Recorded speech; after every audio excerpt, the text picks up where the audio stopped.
While Europe is betting big on plug-in hybrids being part of their emissions reduction strategy, Americans are seemingly a little bit less sure about hybrids with a plug. If you're looking for a luxury crossover or SUV, whatever you want to call the X5, and you want 2 rows, a little bit more room on the inside than an X3 or Q5, and you want a hybrid system, you've got one option: the BMW X5 xDrive 45e, which is quite a mouthful. If you're willing to get something that's almost exactly the same size with 3 rows, then you have one option, the Volvo XC90. And logically, this X5 and the XC90 are competing against one another because they're the only 2 plug-in hybrid vehicles in this segment. There's no plug-in hybrid version of the Audi Q7, and the Q7 really isn't the same thing as the X5 anyway. It's quite a bit bigger, and there's no plug-in hybrid version of the GLE in the United States. Depending on exactly what you're looking for in a vehicle, this X5 could be either a low compromise or a no compromise plug-in hybrid, because we lose just a little bit of cargo capacity in the back, just under 1 cubic foot. The 3rd row is not available in the plug-in hybrid model, but this could be the least expensive way to get an X5 with all-wheel drive. Because if you qualify for the full $5,836 federal tax credit, this is going to be about the same as the rear-wheel drive 40i model, and definitely less expensive than the regular 40i with all-wheel drive. As we've come to expect from BMW, there's really very little external differentiation between the regular and the plug-in hybrid model of the X5. The front end looks very much the same. We have BMW's angry grille right up here, but not quite as toothy as in some of the other modern BMWs out there. I think that this X5 looks quite handsome, and it's one of the more attractive entries in the segment. I think that this design works a little bit better for me than the Mercedes-Benz GLE, and it looks a little less luxury minivan than the Audi Q7. Moving around to the side, we still have that long hood proportion that the X5 has become known for. That's because this was designed for inline 6 engines as well as V8s. The plug-in hybrid system is based around an inline 6 engine. At 194.3 inches long, this is almost exactly the same size as the Mercedes-Benz GLE and the Volvo XC90. And very much like the XC90, and really that GLE as well, we have a fairly upright rear end because the X5 was designed for a small 3rd row in the back. Again, the plug-in hybrid does not have it, but it does benefit from that cargo practicality that this general design affords it.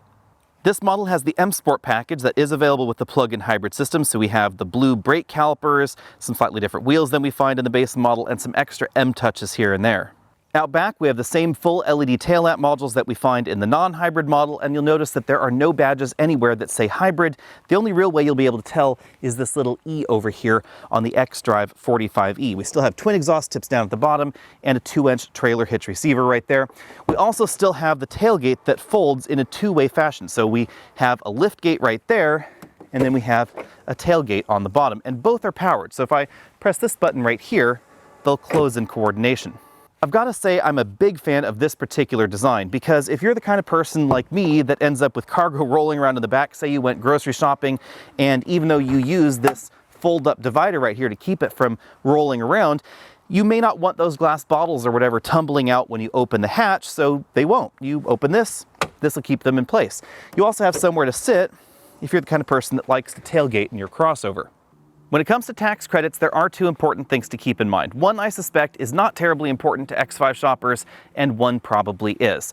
The first one is that you have to have a minimum tax liability of at least $5,800 and some odd dollars in order to get the full tax credit available on the X5. The second one is a little bit trickier. If you lease the X5, and a lot of people are leasing their BMW X5s, lease rates in this segment are about 50 to 60%. So odds are you might be leasing one of these. Keep in mind, you don't get the federal tax credit, the leasing company gets the tax credit. So when you take a look at the lease rates, generally speaking, the lease rate itself is going to be less expensive than the purchase price of the vehicle, and the lease rate on this may actually be a little bit higher than the base model. Whether or not you can save that monthly cost difference between the I and the E model of the X5 really depends on how often you can plug the vehicle in. If you're the average American commuter and you're commuting under 30 miles a day, then you will be fine. Or if you can plug this in at work and at home, then you should be fine on a commute theoretically up to about 60 miles a day. That is, of course, as long as you have enough hours at a charging station to get the battery full. Under the hood, it's a little bit easier to tell that this is the plug-in hybrid. We have some blue stripes over here on the engine cover and a little eDrive logo right at the front. The base engine in the X5 is actually a hybrid as well. It's their 48-volt mild hybrid system. It produces 335 horsepower. This hybrid system is based around basically the same 3-liter engine, only this adds a 111 horsepower electric motor, good for 77 pound-feet of torque on the back end there, between the engine and the transmission. That gives this system 389 horsepower and 443 pound-feet of torque. At the moment in the US, the XC90 really is the only direct competitor to this as far as plug-in hybrids go.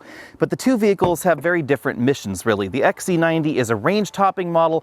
This is designed to be an alternative to the base version of the BMW X5. The battery pack is also in a different place. It's right back here in the cargo area. If you lift up the cargo area load floor, you'll see the base of the pack right there in that shiny black paint. According to BMW and the EPA, this battery is good for 31 miles of all-electric range at speeds of up to 84 miles an hour, as long as you're gentle on the throttle, of course.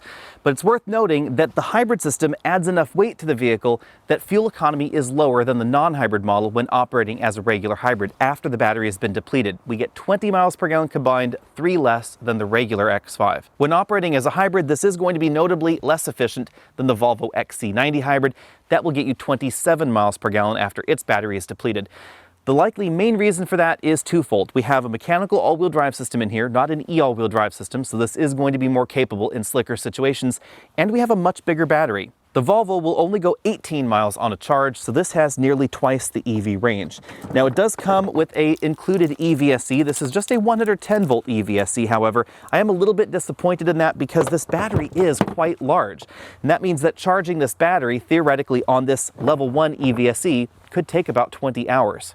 BMW has said that they could put a faster charger on the X5 plug-in hybrid and their other plug-in hybrids if customers demanded it. So there you go, customers run out and demand a faster charger. There are plug-in hybrids that charge faster than the X5, and vehicles like the XC90 will charge faster and have a smaller battery, so it just doesn't take as long to fill the pack. Jumping inside, this X5 has BMW's excellent multi-contour seats. I personally think that these seats are the most comfortable available in this segment. I think that they just managed to barely beat Mercedes and Volvo to the seat comfort race. The XC90 seats are definitely comfortable, but not quite this comfortable. We have an adjustable contour backrest, so you can actually adjust the curvature of the seat back, power headrest, inflatable side bolsters, 4-way adjustable lumbar support, and a power extending thigh cushion. Now, if you're looking for a vehicle with a plug-in hybrid system and built-in seat massage, then the massage in the Volvo seats are better than the one available in the BMW. But if you're not getting that particular option, the BMW seats are a little bit more comfortable. We also have a powered tilt telescopic steering column, something that we don't find in the Volvo. As far as rear legroom goes, the X5 is going to be a little bit tighter back here than some of the competition, mainly because we have that long hood up front and a body that's about the same size. You will notice that sitting behind me with this front seat adjusted for me at 6 feet tall, I have about 4.5 inches of legroom left. Something like an Audi Q8 will give you more legroom than this, but it's not going to have an available hybrid system in the US, at least not for the moment. Scooting over to the middle, you'll notice that the X5 has a relatively flat floor, which is really surprising given again that this is a rear-wheel drive vehicle. The center hump is only about 3/4 of an inch tall, but if I move all the way over to the right side, you'll notice what I mean about legroom. This front seat is all the way back in its tracks. I had a 6'5" person sitting comfortably up front, and my knees just aren't able to go behind this seat back. But headroom is definitely generous, even though this rear bench seat definitely has a decidedly bucket shape to the outboard seating positions. If I lean my head all the way back here, I still have about an inch of headroom left. Primarily due to the added weight of the battery pack, the X5 45e does have a reduced towing capacity versus the rest of the X5 lineup. This model comes in just under 6,000 pounds, which is definitely still healthy. And that's considerably more than you'll be able to tow in something like the Volvo XC90 T8 or a Lexus RX 450 hybrid, which is not a plug-in, but still a hybrid. Well, we're back here. Let's talk about the cargo area. We have 33.1 cubic feet of cargo capacity. That's just 0.8 less than the regular model. That's because the battery occupies the place where the third row seats would go in the X5. Now, obviously, if you didn't get the third row seats in your regular X5, then some of that cargo area would be available to you for extra cargo capacity. But this was still able to hold the same number of 24-inch roller bags in our roller bag test. If I lift up this area, you'll notice we have some additional storage area, mainly just enough room there for the EVSE that the vehicle comes with. You can also store a few other minor items right there. As with the non-hybrid X5, we still have a 40-20-40 folding rear seat back, which is one of the things I really love about a lot of these European vehicles. This is much more cargo practical than just a simple ski pass-through. In the AWD exclusive trunk comfort index, clearly this cargo area has to get 10 out of 10 points. There's surprisingly little difference between this and the non-plug-in hybrid model, even though a 24 kilowatt hour battery pack is actually quite large.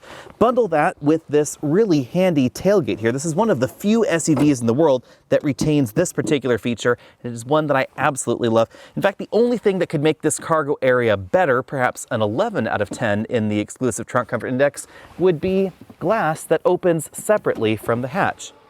As we look around the interior, keep in mind that this one does have a number of options on it that you won't find on the base model. We have this large panoramic moonroof over the front passenger and second row passengers' heads. The driver and front passenger have fixed height shoulder belts, which is something that I find a little bit odd in some of BMW's more expensive vehicles when a lot of the competition does have height adjustable variants. This model has BMW's butterfly style headrests. The upholstery in here is leather and perforated, although these seats are not ventilated, they are just heated. The perforations are kept to a minimum for the most of the seat back, but you can see it is up there on that top of that shoulder section. Not a lot of perforations going on down here on the seat bottom cushion. The driver and front passenger seats have power extendable thigh cushion extensions. That's that front section of the seat right there. And as we move on over to the front doors, there's a large portion of soft touch materials, stitched materials, leather going on there, just as you'd expect out of a vehicle in the X5's price range. Moving over to the dashboard, we find more of that stitch work.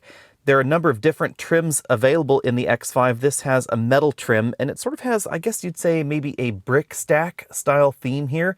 This is enameled onto the metal trim, so it has sort of a 3D texture to it. If you run your hands across it, you can also see the ambient lighting strip running right there across the dashboard, both above and below that trim strip.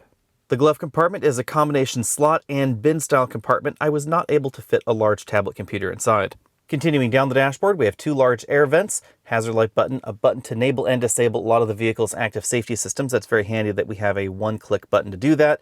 The controls for the climate control system for the front two zones right there. Below that, we have some physical buttons and favorites buttons for the system. There are a lot of different things you can link to those buttons. We have a large storage area right here where you can very easily keep some of those larger smartphones. There's a Qi wireless charging mat, two large cup holders, one USB input, and a storage area for other things. Moving behind there, we have one of BMW's crystal style shifters. You can see it has a little X right there in the middle. It's a little bit difficult to see on camera. Wide variety of buttons going on here. Let's try and dive through them. We have a button to enable and disable the traction control system, parking sensors, a button for the battery charge mode. This does have a charge mode since it's a plug-in hybrid. Start, stop button, also crystal with facets right there. We have a sport mode, hybrid mode, electric mode, adaptive mode, and auto brake hold. Some of these drive modes have additional options. So if I hit the sport button, there's also a sport individual. If I hit the electric, there's also an electric individual mode. There's an electric parking brake, hill descent control, the adjustment for the vehicle's air suspension, the iDrive controller, you've probably seen that before, and then the same joystick style shifter we see in other BMW models. There's an unlock button over here. For drive, we pull it all the way back and it's always going to return to center. Park is a little button right there. Between the front seats, we have a butterfly-style center armrest that opens to reveal a moderately sized storage compartment. Keep in mind this is a rear-wheel drive vehicle, so portions of the drivetrain are right under the center console. The instrument cluster is one of BMW's familiar full LCD units. It has a wide variety of different looks. Right now the vehicle is plugged in, so it's showing the charging status. We're at 19 miles of electric range. The steering wheel in this model is one of BMW's M Sport steering wheels. That's why we have an M down there at the bottom. It's a 3-spoke design, pretty thickly rimmed with some sport grips up top. Heated steering wheel engagement button right there. Controls for the adaptive cruise control system on the left side and the infotainment system over here on the right. Because this still has a traditional 8-speed automatic transmission, we have paddle shifters on the back, up on the right, and down on the left. With BMW's latest plug-in hybrid systems that we find in the X5, the new 3 Series, etc., this significantly bumped the range versus some of their earlier plug-in hybrid attempts. So this vehicle now has a range just over 30 miles on battery power alone. That's because the battery is actually quite large. It's well over 20 kilowatt hours back there behind the second row seats. That makes this one of the larger plug-in hybrid battery packs that you can find in the United States right now, notably larger in terms of capacity than we find in the Volvo XC90. Now on the downside, that large battery pack certainly bumps the curb weight of the X5 45e up. And that's why 0 to 60 happened in this model in 5.2 seconds versus 5 seconds flat for the base engine in the X5. That's definitely a solid 0 to 60 time, but if you are looking for something a little bit swifter, the XC90 T8 is going to be a little bit quicker. But the XC90 isn't going to have the same kind of driving dynamics that we find in the X5. This is also something that you see when you compare, for instance, the S60 plug-in hybrid to the 3 Series plug-in hybrid, because this is not only a rear-wheel drive-based vehicle, and indeed it will send the majority of the power to the rear axle unless it's needed up front, but it also has a pretty even weight balance. The XC90 definitely is not bad for a front-wheel drive-based vehicle because they've placed the battery right here in the center console, but this has the battery all the way in the back, and it has the same sort of engine layout that we find in the regular X5. That's really noticeable if you start pushing the X5 a little bit harder out in your favorite winding mountain road. But the physics of this can't be denied, and that's why 60 to 0 stopping distances are definitely longer in the plug-in hybrid X5 versus the non-plug-in hybrid. This model has basically the same size tires on it that were on the last X5 with the 3-liter inline-6 engine, but stopping distances were about 8 feet longer at 128 feet versus 120. As we see in the other BMW plug-in hybrids, they've really worked on the regenerative braking feel. This does have a blended braking system. Even though the power is going through the transmission to the electric motor, braking feel is surprisingly good. That's something that trips up some of the other plug-in hybrids out there that have regenerative braking done in this way. Remember that the energy is effectively flowing from the wheels, through the differential, through the transmission, to the electric motor. And that transmission is downshifting as you're slowing down. So as I'm slowing down to a 0, there are occasions where you may actually feel that transmission downshifting. But it gives the X5 plug-in hybrid the same sort of on-road feel that you find in the regular X5. And that feel is definitely different than in the XC90.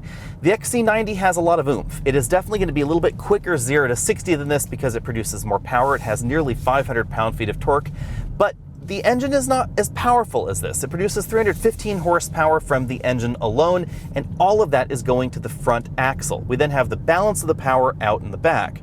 The result of that is that you still will end up with some torque steer in the XC90. So if you want to drive this harder out in your favorite winding mountain road, it feels remarkably like the other X5 models, just heavier. The XC90, on the other hand, has kind of a peculiar feel compared to the regular all-wheel drive version of the XC90 because it cannot send as much power to the rear axle. But there's a lot of torque happening in the back, so if you just crank the wheel and floor it, you'll manage to get oversteer and torque steer at the same time. And Volvo's plug-in hybrid system is one of the only hybrid systems in the world that will do that. I'll admit that there's definitely something amusing about that, but if we're talking about pure driving dynamics, unquestionably the X5 is better. I also think the X5 has a more comfortable ride. Even if you get the air suspension in the XC90, it feels firmer and just a little bit less polished than we find in the BMW. Some of the minor road imperfections make their way into the cabin, and this X5 has a really excellent smooth ride to it. Some people are a little upset that BMW has in some ways become the new Mercedes, really focusing on luxury, on ride, and then combining that with the sort of swift acceleration that you've come to expect from BMW, rather than focusing on hardcore performance. But personally, I love this blend of performance and comfort and a supple ride. Obviously, handling is going to take a little bit of a back seat to that, but versus the competition with plug-in hybrid or just regular hybrid systems, this is going to handle better than the vast majority of them. As with the rest of the X5 lineup, the cabin is definitely very quiet, especially if I have this in one of the electric drive modes. At 50 miles an hour, I measured 69.5 decibels in here, putting this basically the same with the 6-cylinder model. Most of the cabin noise that comes in is tire noise, so that's not really going to change whether you get the hybrid or not. When it comes to fuel economy, I am going to have to give this vehicle a C. You will certainly get better fuel economy in something like the Lexus RX 450 hybrid. It's not really a direct competitor to this BMW, if I'm being perfectly honest, but it will be more efficient. You will also get better fuel economy in something like the Volvo XC90 T8, and it is significantly better. 7 mpg is a pretty big difference when we're talking about 20 in this up to 27 in that XC90. Over the time I've had this X5 in mixed driving, I've been averaging almost exactly the EPA score, 20.5 mpg. If you want to compare this to other two-row hybrid or plug-in hybrid vehicles, obviously there's the Audi Q5 and the Volvo XC60. Those will both be more efficient than this, but remember that they are smaller. Now let's talk about the drive modes. If I put this in electric mode, I can floor the vehicle and it will stay in electric-only mode, giving us that just over 110 horsepower at speeds up to 84 miles an hour. If you're concerned that that's not going to give you enough power for passing maneuvers or entering the freeway, you can click down past the downshift detent on the accelerator and then of course get the full power out of the hybrid system. But this hybrid system takes just a hair longer to start than the one that we find in the BMW 3 Series, so it doesn't feel quite as instantly responsive as we see in the smaller BMW plug-in hybrid systems. If I put the system into hybrid mode, then the electric output of the system is reduced just a little bit. On this display, it says about 30% of total system output rather than 40% in the electric drive mode, and it is going to be much more eager to turn on the gasoline engine. So if I'm going around this corner, I dig just a little further into the throttle, then it's going to turn on the gasoline engine. You can also put the system into adaptive mode, which is quite similar to hybrid mode because it's not going to be quite as aggressive at staying in the electric-only drive operation as you start being a little bit more aggressive with the throttle. If you want more performance out of the system, you can put it in sport mode. And then if I put it into the battery control mode, I can set a target level for the battery. So if you're worried about having not quite enough power for passing maneuvers up long mountain stretches, I could, for instance, say I want to keep the battery at minimum at 30%. It will try and hold that battery there. You can use it if that extra passing power is called upon, but it will try and recharge the battery when it can to that particular level. You could even charge it all the way up to 100% if for some reason you wanted to do that. I've attempted that in some longer highway runs, and it doesn't seem to improve the overall efficiency. If you want the best efficiency and you want to make sure that you're using all of your battery power on some of those longer commutes, make sure you put it in the electric drive mode.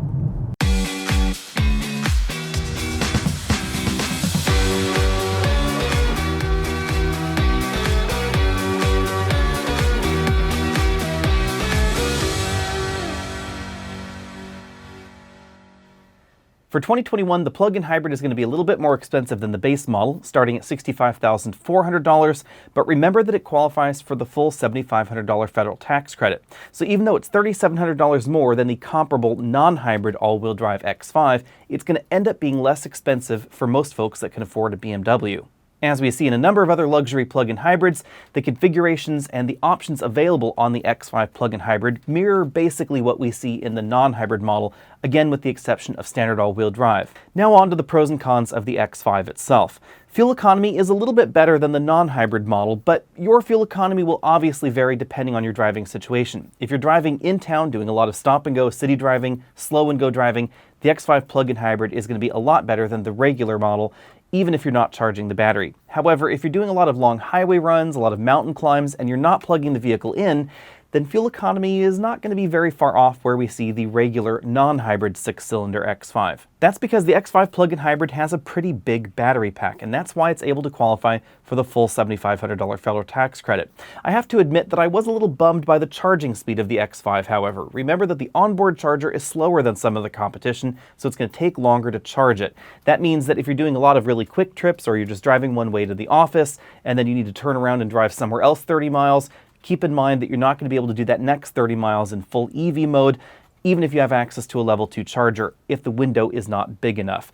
In my situation, I barely had enough time to get the battery back to completely full to then turn around and then head back home. On the other hand, the plug-in hybrid version of the X5 can drive in the California carpool lane system with just one person in the vehicle, so that's definitely a big advantage.